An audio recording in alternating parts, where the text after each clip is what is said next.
미분하면 별로 좋아하지 않는 분들이 많이 있죠. 그런데 물리를 공부하려면 미분을 반드시 알아야지 됩니다. 미분만 아니라 앞으로 우리 적분도 알고 그 다음에 상당히 높은 수준의 수학을 공부할 예정입니다. 그렇지만 이 강의 처음 시작할 때 물리에 두 가지 측면이 있는데, 하나는 이공계 대학생들이 자기 전공 과목을 공부하는데 구체적으로 도움이 되는 지식을 배우는 것이고, 또 다른 하나는 우리 자연현상을 인간이 이해하는 그 큰 줄거리가 무엇인가 하는 것을 돌아보는 그런 것이라고 이야기를 했었죠. 그래서 이 강의는 바로 물리학의 큰 줄거리를 따라가는 것이 이제 첫 번째 목표라고 했습니다. 그렇지만 물리는 수학을 이용해서 표현하기 때문에, 다시 말하면 수학이 물리의 언어이기 때문에 어느 정도 수학을 이해해야지만 합니다. 그래서 우리가 지금 미분을 공부하려고 하는데, 여러분이 미분을 공부해서 어떤 문제를 풀려고 하는 것은 아니고, 아하, 미분이라는 게 저런 거여서 물리에서 이렇게 사용이 됐구나 하는 것을 이제 알려고 하기 위해서 이것을 이제 좀 공부를 하겠습니다. 근데 알고 보면 미분도 그렇게 어려운 것은 아니구나 하는 것을 우리가 알 수가 있습니다. 우리 이제 물리에서 제일 중요한 게 물체의 운동인데, 물체의 운동을 기술하는 물리량이 뭐라고 했습니까? 위치 벡터, 변이 벡터, 그 다음에 속도 벡터, 가속도 벡터라고 했죠. 쉽게 말하면 미분을 써서 표시한다면 위치 벡터를 미분하면 속도 벡터가 됩니다. 그리고 속도 벡터를 시간에 대해서 미분하면 가속도 벡터가 됩니다. 이 말이 무슨 의미인지를 우리 먼저 이해해야지 되겠어요. 그래서 미분을 이해하려고 합니다. 미분하면 뭔가 좀 어려운 말 같지만, 사실은 미분은 무엇으로 정의가 되냐면 차분으로 정의가 되는데, 차분은 더 어려운 말 같죠. 이게 영어로는 difference입니다. difference란 차이라는 뜻인데, 차이는 변수 값의 차이다라고 하는 뜻이 되겠어요. 그래서 우리 여기 이렇게 델타 x 이렇게 썼는데, 델타 x는 x라는 변수의 차분입니다. 이것은 나중에 x값에서 처음에 x값을 뺐다라고 하는 뜻이 되겠어요. 그리고 이렇게 세모로 써 있는 게 델타라고 하는 것은, 이것은 그리스 문자를 사용한 것입니다. 그리스 알파벳이 우리 영어 알파벳하고 많이 비슷해요. 물론 영어 알파벳에 역사적으로 거슬러 올라가면 그리스 알파벳이 나오겠죠. 그래서 맨 처음 4개나 5개를 본다면 영어 알파벳에 A, B, C, D, E가 그리스어로는 알파, 베타, 감마, 델타, 엡실론 이렇게 얘기합니다. 이 위에 있는 것은 소문자고 아래에 있는 것은 대문자인데, 이 그리스 문자의 소문자와 대문자가 물리량, 여러 가지 물리량을 나타내는데 이제 즐겨 사용되죠. 이때 차분을 나타낼 때는 특별히 대문자 델타를 이용합니다. 그리고 미분을 차분으로 이제 정의를 한다면, 미분도 차분하고 똑같은 차분이에요. 차분인데 어떤 것이냐? 차분에 조건이 하나가 더 들어 있습니다. 엄청 작은 차분이다라고 하는 뜻이 되겠어요. 그래서 우리 수학적인 기호를 쓰면 굉장히 어렵게 보일지 모르지만, 여기에 LIM, 리미트, 어디로 보낸다라고 하는 거죠. 이 차분을 0으로 보내면 0이 다 될 때까지 보낸다고 하는 것이에요. 그래서 이 델타 x를 0으로 다 될 때까지 보내면 그것이 미분이 되는 것입니다. 그래서 그걸 다르게도 쓸 수가 있는데, 우리 나중 x에서 처음 x를 뺀 것이 차분이라고 했는데, 이 나중 x를 처음 x로 가까이 보내면 그 차이가 얼마가 되겠어요? 0이 되겠죠. 거의 같아질 때까지 보내는 것이 이게 미분입니다. 이때 문제가 뭐냐면, 또 우리가 이걸 수학으로 배울 때 어려운 점이 뭐냐면, 그러면 이 차분이 얼마나 0으로 가까이 가야지 이게 미분이 되느냐라고 물어보는 것입니다. 이걸 대답하기가 굉장히 어려운데, 사실은 어떤 숫자로 이만큼 작으면 작다라고 얘기할 수는 없습니다. 작고 크고는 숫자로 되지 않죠. 우리 전에 한번 얘기한 것처럼 숫자만 가지고 작고 크고가 나타나지 않았죠. 거기에 단위도 붙여야지 되고, 똑같은 숫자라고 해도 큰 양을 나타낼 수도 있고 작은 양을 나타낼 수도 있죠.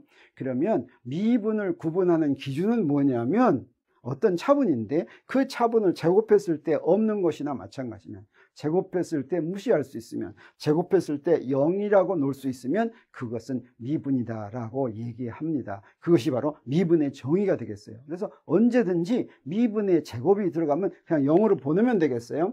그것을 이제 예를 들어서 설명한다면 우리 아주 쉬운 예로 이런 게 있어요. 자, 반지름이 R인 원이 있고 반지름이 R 더하기 DR, 조금 더 커요. 이때 DR을 미분이라고 하겠어요. 조금 더 큰 원이 있을 때 그 사이, 요 반지 모양이죠. 이런 반지 모양의 넓이를 계산해라 라고 하면 어떻게 계산하면 되겠어요? 뭐 쉽죠. 큰 원의 넓이에서 작은 원의 넓이를 빼면 되겠어요. 원의 넓이는 파이 R 제곱이니까 여기 큰 원의 반지름 파이 R 더하기 DR 제곱 빼기 파이 R 제곱 하면 되겠죠. 빼면 어떻게 되냐면 여기서 세 항이 나오는데 그중에 요것만 빼면 두 항만 살아남죠. 우리가 속셈으로도 할 수 있죠. 그래서 파이 R 제곱은 없어지고 2파이 R DR하고 파이 DR 제곱이 남는데, 우리 DR이 미분이라고 했다는 건 무슨 뜻이냐면 요거를 없앤다라고 하는 뜻이 되겠어요. 요걸 없앤다라고 하는 뜻이다라고 하는 거예요. 그래서 요걸 없애면 뭐가 되냐면 2파이 R DR이 됩니다.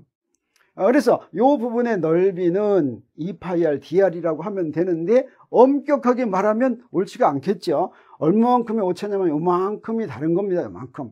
그렇지만 요건 제곱해서 0이 되니까 2파이 R DR 이렇게 하면 되는데, 사실은 우리가 원일 때 멋있게 계산을 했는데 꼭 원일 필요가 없이 마음대로의 형태라면, 이렇게 마음대로 이런 형태가 있는데, 이렇게 마음대로 형태가 있는데 요 폭이 미분이라면 어떻게만 구하면 되냐면, 요런 폭이 미분인 부분의 넓이를 구하라고 한다면 요 폭 곱하기 뭐만 되냐면 어떤 한쪽의 거리를 곱하면 된다라고 하는 거예요. 그래서 여기서는 사실은 여기 안쪽 둘레에다가 DR을 곱했는데 바깥쪽 둘레에다 DR을 곱하더라도 역시 이 부분의 넓이가 된다라고 하는 것을 우리 알 수가 있습니다. 그러면 이거 연습하는 걸로 또 한번 다른 걸 해보면, 이렇게 요 폭이 dx라고 하는 미분일 때 이런 직사각형이 있으면 이것의 넓이는 어떻게 될까? 우리 속셈으로 금방 생각할 수 있겠습니까? 없겠습니까?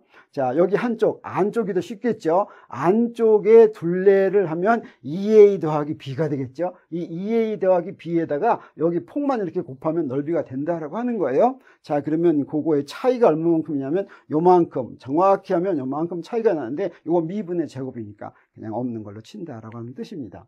네, 재밌습니까? 우리 뭐 이런 것도 한번 해보겠어요. 정오각형. 이 정오각형은 굉장히 어려운 것 같지만 어때요? 한쪽 거리는 5a 하면 되겠죠. 5a. 여기다가 폭만 곱하면 이 부분의 넓이가 된다라고 하는 겁니다. 이것처럼 제곱하면 무시할 수 있는 거, 제곱하면 0이라고 볼 수 있는 게 차이 중에서 제곱하면 0으로 볼 수 있는 것을 우리가 미분이라고 생각한다라고 하는 겁니다. 이제 무엇을 공부할 차례이냐면 미분과 도함수라고 하는 것을 공부할 차례입니다. 우리가 미분한다라고 얘기할 때는 도함수를 구한다라고 얘기하는 것이나 마찬가지인데, 그때 미분과 도함수를 구할 때는 우리 아까 x의 미분, x의 차분을 구했는데 이 변수를 두 가지로 구분합니다. 하나는 뭐냐면 독립변수와 종속변수가 되겠어요. 그 변수가 두 가지로 구분이 됩니다. 독립변수는 마음대로 변할 수 있는 변수예요. 그래서 이 독립변수는 사실은 우리가 정하기 나름입니다. 그래서 여기 내가 지금 x가 독립변수다라고 하면 이것의 차분은 어떤 값이든지 내가 취할 수가 있습니다. 그런데 종속변수는 뭐냐면 이렇게 어떤 함수로 표시되어 있을 때 y가 x의 함수다라고 하면 y의 차분을 구할 때는 내 마음대로 구하는 것이 아니라 이 x의 차분을 구하면서 이 x에 따라서 여기에 차분이 종속적으로 구해집니다. 그래서 이것을 종속변수라고 부릅니다. 그래서 종속변수의 차분은 어떻게 하느냐? 델타 y는 여기 y 프라임 빼기 y인데 이 y 프라임이 그냥 아무 값이나 가질 수가 있는 게 아니라 여기에서 이 fx에다가 y는 fx로 주어졌죠. 이 fx의 x자리에다가 x 프라임을 집어넣고 빼기 fx를 하도록 구한다라고 하는 거죠. 근데 독립변수에서는 어땠습니까? 마음대로 했죠. 그래서 fx 프라임 빼기 fx인데 x 프라임이란 뭐였어요? x 더하기 델타 x였죠. 그래서 이 x 더하기 델타 x를 한 함수값에다가 x 값을 뺀 방법으로 차분을 구한다라고 하는 것입니다. 그러면 이런 종속 변수의 미분은 어떻게 되겠습니까? 이것도 0으로 가까이 가는 거예요. 근데 이거 0으로 가까이 갈 때 마음대로 내가 0으로 가까이 보내는 게 아니라 독립 변수를 0으로 가까이 보내서 결과적으로 종속 변수가 0으로 가까이 가게 만듭니다. 그렇게 돼 있습니다. 예를 들어서 이쪽이 x축이라고 하고 요게 y, fx라고 하면 이때 fx라는 그래프는 이렇게 생겼다고 할 때 여기는 내가 마음대로 이렇게 취합니다. 요거는 뭐 이렇게 작게 취해도 되고 더 크게 취해도 좋아요. 이렇게 마음대로 취해서 요게 x 독립 변수의 차분이라고 한다면 종속 변수의 차분은 어떻게 되겠어요? 요 놈에 의해서 결정됩니다. 요 그래프에서 요만큼이 종속 변수의 차분으로 이렇게 결정이 된다라고 하는 것이죠. 네, 그러면 이때 이제 종속 변수와 독립 변수를 잘 이해했으면 이때 도함수는 종속 변수에 대한 독립 변수 x의 함수가 있을 때 그것의 도함수를 이렇게 표시합니다. 여기에 프라임 이렇게 표시, 이걸 프라임이라고 읽는데 여기다 점 하나 이렇게 친 거 이걸 프라임이라고 읽어요. 그래서 fx가 x의 함수이면 f 프라임 x를 fx의 도함수다 이렇게 얘기합니다. 이 도함수는 어떻게 정의가 됐냐면 여기에 독립 변수의 차분이 이렇게 있고 그 다음에 종속 변수의 차분을 여기다 이렇게 써놓은 겁니다. 종속 변수의 차분은 fx 더하기 델타 x 빼기 fx라고 그랬죠. 그래서 독립 변수의 차분분의 종속 변수의 차분의 b. 그런데 어떻게 됐어요? 독립 변수가 요 미분으로 간 거예요. 0으로 갔을 때 이것을 갖다가 도함수라고 이렇게 정의하고 이렇게 씁니다. 요게 도함수를 구한다라고 하는 표시가 되겠어요. 기호가 되겠어요. 그걸 우리가 연산자 이렇게 부릅니다. 그래서 어떤 함수에다가 dx분의 d 이렇게 쓰면 여기 x가 독립변수일 때 이거는 fx의 도함수를 구하라 라고 하는 명령어가 되겠어요. 그런 연산자가 되겠습니다. 그래서 치열한 연산자죠. 그런데 이렇게 보내보면 이게 아까 할 때 뭐였습니까? 아까 얘기한 것처럼 여기에 바로 종속변수의 차분이나 마찬가지죠. 그 다음에 이건 독립변수의 차분이니까 어떻게 얘기할 수가 있겠어요? 차분을 0으로 보내면 미분이죠. 미분사의 b가 됐습니다. 미분사의 b. 그래서 여기에 도함수는 아까 말한 이 도함수는 요 도함수는 뭐하고 같으냐면 df와 dx의 b와 같다라고 하는 걸 알 수가 있겠죠. 그래서 우리 결과적으로 뭘 알았냐면 요거 두 개가 같다라고 하는 거 알았어요. 이건 뭐예요? y의 도함수를 구한다라고 하는 것이고 이건 뭐예요? dy와 dx의 b를 구했다 이런 뜻이죠.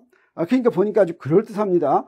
요건데, 자, 요거는 어떻게 쓴 거냐면, 사실 이렇게만 볼 것 같으면, dx분의 d 이렇게 두고 여기다 y를 집어넣은 거나 마찬가지죠. 요건 두 가지로 이해할 수가 있다라고 하는 거예요. 똑같이 써놓고서, 요거 dy와 dx의 b다. 이렇게 이해해도 좋고, 그렇지 않고, 여기 y 하나만 있고, d 나누기 dx에서, 요거는 뭐라고 그랬어요? 연산자라고 그랬죠.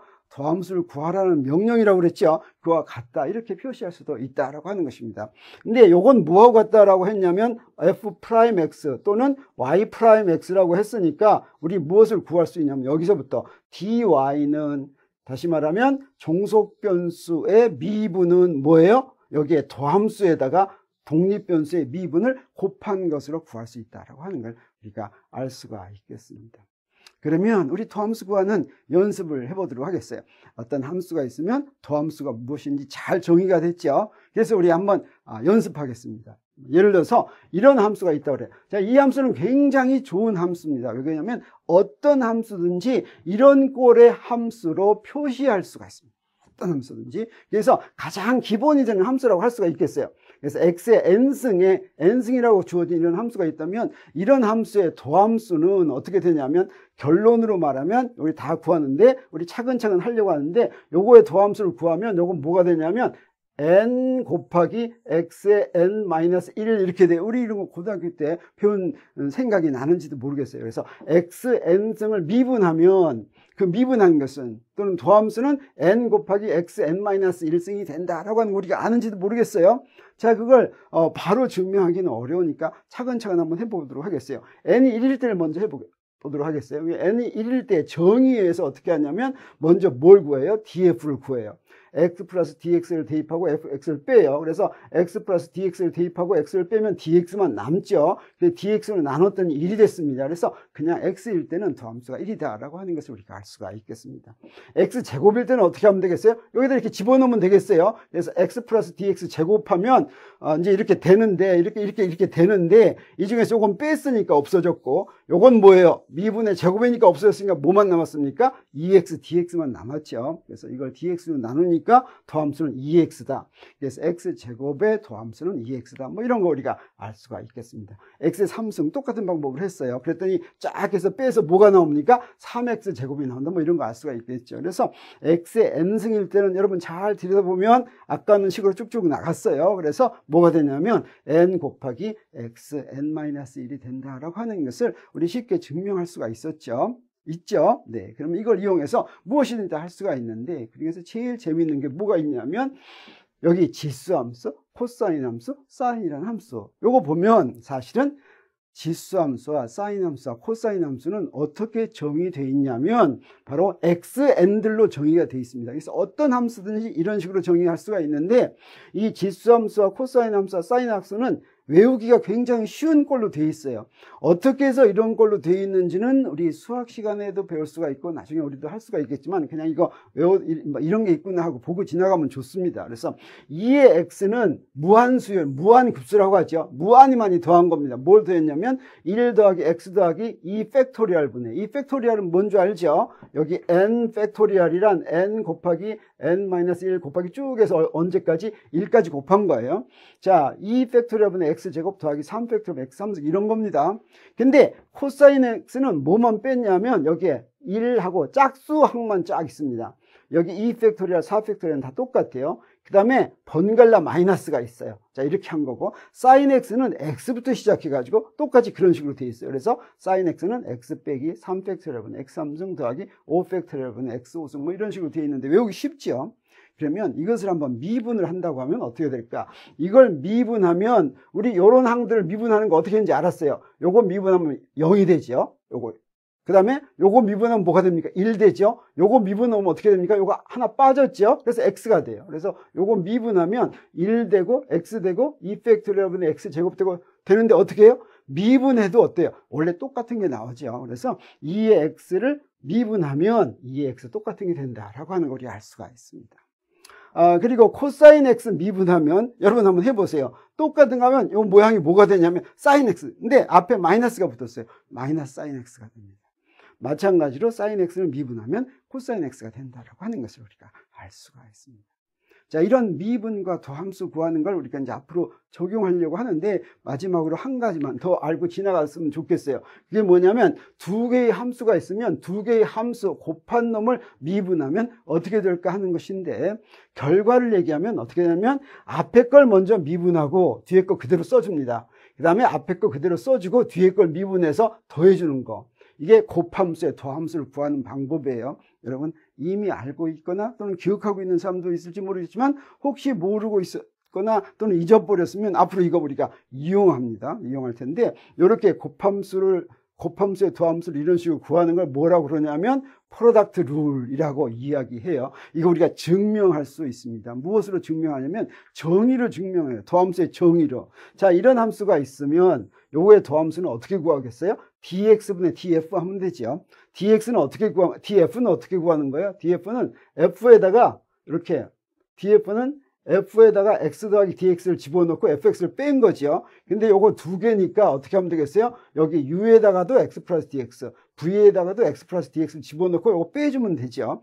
그래서 각각을 집어넣은 거를 계산하면 이렇게 되니까 요 놈은 뭐가 돼요? 요거는 요거는 이쪽으로 가서 u 더하기 du가 되겠어요. 그래서 그런 식으로 할 것 같으면 어떻게 되냐면 요거 나중 거는 u 더하기 du, v 더하기 dv, 요거 곱한 거죠. 요거 곱하면 어떻게 됩니까? uv, 그 다음에 udv, duv 이렇게 나오고 du, dv가 나오죠. 이거 미분 두 개 곱한 거죠. 미분 두 개 곱한 건 없다라고 생각하면 됩니다. 그리고 이제 나중에 요거 빼줄 거니까 이제 요것도 없어져요. 그래서 뭐만 남습니까? 요거만 남죠. 요거만 남으면 그걸 dx로 나눠줬더니 뭐가 됐습니까? dx로 나눠주면, 자, 그래서 두 개 곱한 것을 dx로 나눈 더함수 구하는 것은 앞에 거 가만 놔두고 뒤에 거, 여기 앞에 건 가만 놔두고 뒤에 거 미분한 거, 그 다음에 뒤에 건 가만 놔두고 앞에 거 미분한 것을 서로 도와주는 것처럼 이렇게 되죠. 그래서 이런 어떤 곱함수를 우리가 미분할 일이 있을 때는 따로따로 미분해가지고 더해준다 라고 하는, 여기까지만 알아두면 어떻습니까? 미분 이해하기가 뭐 그렇게 어렵지 않았으면 좋겠습니다. 이것을 이용해서 우리 앞으로 속도와 가속도 구하는 것을 좀 공부할까 합니다. 미분 어렵지 않았기를 바라겠습니다.